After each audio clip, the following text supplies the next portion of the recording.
Hello guys and welcome back, and today I am really excited to present to you guys a zipper elevator tutorial. It is 6x6, and as far as I can find, it is the smallest current piston elevator on the market. So I am very excited. I could be wrong. If I am, I apologize, but very excited. So it includes a ascending function and a descending function in a 6x6 area. It is a zipper elevator, and I will have a world download for everyone. Um, so let's see, where should we start? I'm gonna show you guys how it started, and then I'll go through the steps. So this is kind of where I started building and started messing around. It started out by 8x6, and then gradually I made it down to a 6x6 area. Um, and a lot of space was saved just by a piston with sand on it. And yeah, very cool way of sending power up. And this, unfortunately, the only problem with this is as tall as it can get. But actually, it could get higher. It could get taller. Anyways, now this is just when I first started building it, and then this is just with the color coding. And I have the color codes right here. So red is the ascending wire, or the ascending function. The blue or teal is the descending function, and the yellow wire is the piston wire. And so let's show you guys it working. So you walk up to it, press your button, get situated, brings you all the way up to the top, and then you can descend, just like so. So when that light, you see it turn off and then turn back on. When it turns back on, it is available for liftoff. So let's get started on the steps. Alright, so first step is setting the ground floor buttons. Now the left button is the descending function and the right is the ascending function. And if we press this button here, we can see the descending pushes up and lets the sand back down. The ascending function currently just goes to here. And the reason why it has a long delay is so that you can press the button, get situated, because if you're moving while this thing is going, you are going to get stuck in it. So you have to make sure that you're not moving and that you're in the center of this block here, where this button is. Okay, sorry, I'm getting a drink. Alright, and that is step one. So in step two is setting up the columns for the zipper. So you're just wanting to copy this. The stage left piston, very top, is a full block, and stage right, this bottom piston here, is a solid block. And just because it's just used to push you up, and this one just meant to push you over. Alright, so step three. Step three is setting up the ascending line. And I do have signs here kind of explaining what each thing does. So this says timing 2 ticks each repeater on ascending. You want to make sure that all these timings are correct, or else it will not work. So timing 2 ticks on each repeater on ascending, this controls how fast it can go. If you're wanting to make it even faster, you can set it up for 1 ticks each, but that's your preference. I like that just because it's just fast enough. It's faster than climbing stairs all the way up, and it doesn't get you stuck as often. If you guys do speed it up, there might be chances of it not working properly, so if that happens, you can just revert back to the default timings. And you guys can refer back to this video or the download that will be in the description. So now this is step 4, and step 4 is connecting the pistons up to the ascending function. So the red here is the ascending function, and we're just setting up the pistons here, like so. Very simple, very easy. Okay.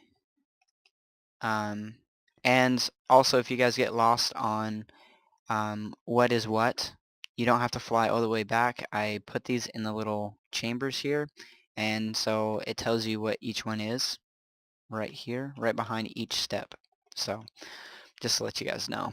Alright, so we just did connecting pistons up to the ascending function. So now we're doing the descending line. The descending line is right here. Everything blue, obviously, is the descending line. If you're wanting to color code this even better, you can put teal blocks here for where the sand blocks, or this, the sandstone blocks are. That's up to you. I just use sandstone so it breaks it up a little bit better, and it's just, it doesn't really make that big of a difference. If you guys are wanting to make this easier on the eyes, you can just make these right here. Just make those, what am I trying to say? Make them sandstone or whatever stone you're using. Alright, let's see. Oh, I took out the descending line. Well, I copied it over here so you guys could see what it does. I even have it hooked up so you guys can see how it works. So what's happening is when you press the button for the ascending line, this power is spiraling up this red line here. And as it goes, these pistons are getting hit first, and then these, because there's a delay, an extra delay here. And so it's spiraling. It's hitting this one, or the right side when you're facing it, and then it hits the left side. Right side, left side, right side, left side. So it's spiraling up.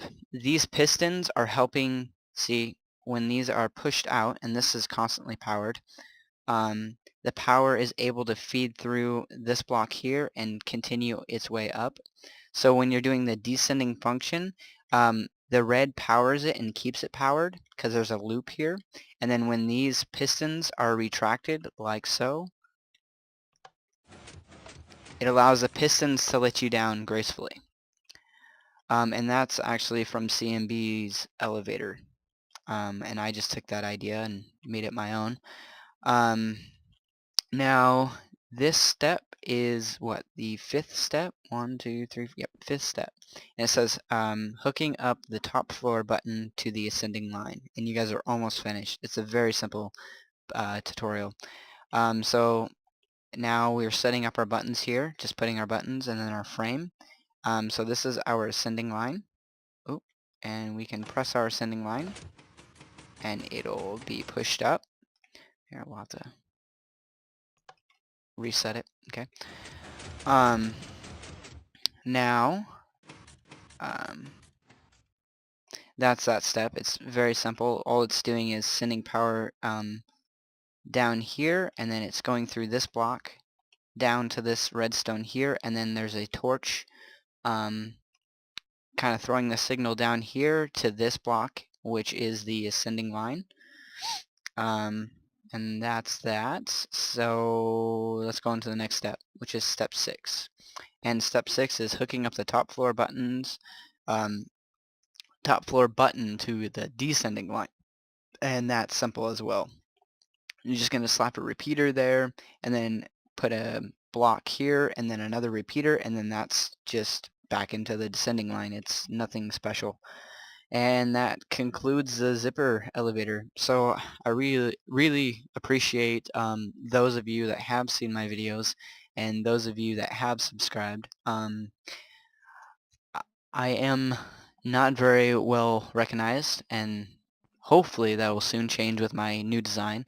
But if you guys can show me your appreciation, and by subscribing to my channel, leaving a like, sharing my videos, commenting, let me know what you guys want to see, and also check out my other videos. yeah, until next time, guys, happy gaming. I hope you enjoy, and I hope that this elevator can be very useful to you. I am going to be making a I'll try and make a multi-floor piston elevator. Um, it's going to be a little bit more difficult. I'm going to try and make it as compact as possible, but we'll see. We'll see. I'm just going to work on trying to make this thing taller. And currently it's only a 2-floor piston elevator. So anyways, enough blabbing, and I'll let you guys go and build this thing. So yeah, I'll see you guys next time. Hello guys and welcome back. This is John Little 09 and today we're going to be tackling two little mechanisms. We're going to be doing the double piston extender and the butt update switch. Now if you guys aren't sure what a butt update switch is, it is just a block update detector, and we'll get into more of that later. Now talking about the series, I know that the Redstone Solutions is going to be like schematics, like elevators, clocks,